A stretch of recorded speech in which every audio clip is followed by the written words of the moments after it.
C'est encore une journée difficile, mais tellement attendue par les survivants de Srebrenica. Ce mardi, les juges de la Cour pénale internationale vont rendre leur verdict en appel dans le procès de l'ancien général yougoslave Ratko Mladic. Il y a 4 ans, celui que l'on surnomme le boucher des Balkans avait été condamné à la perpétuité pour génocide, crime contre l'humanité et crime de guerre commis pendant la guerre de Bosnie de 1992 à 1995. Mladic a mis en œuvre, sous le contrôle d'officiers subalternes, une opération de grande envergure bien organisée qui a assassiné plus de 7000 hommes et garçons en quelques jours et a fait quitter le territoire par la force à plus de 30 000 femmes, enfants et hommes âgés.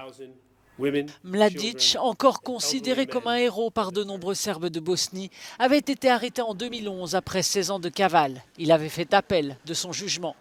L'accusation aussi, car le TPI avait acquitté Ratko Mladic du chef de génocide dans plusieurs autres municipalités de Bosnie. Mladic parle de tirer comme les snipers sur les habitants de Sarajevo, comme si c'était un sport, une récréation.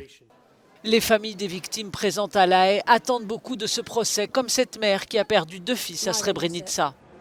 Nous espérons que sa condamnation à la prison à vie sera confirmée. Nous espérons que des charges supplémentaires de génocide dans la ville de Prijedor et dans d'autres endroits seront ajoutées. S'il y a une justice, cela arrivera. La guerre en Bosnie a fait 100 000 morts et plus de 2 millions de déplacés. Ratko Mladic est l'un des principaux dirigeants jugés par la justice internationale pour les crimes commis pendant les guerres en ex-Yougoslavie.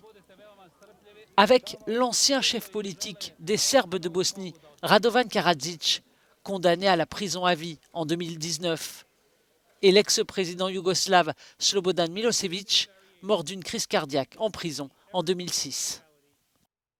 Serious injury or death awaited them each minute.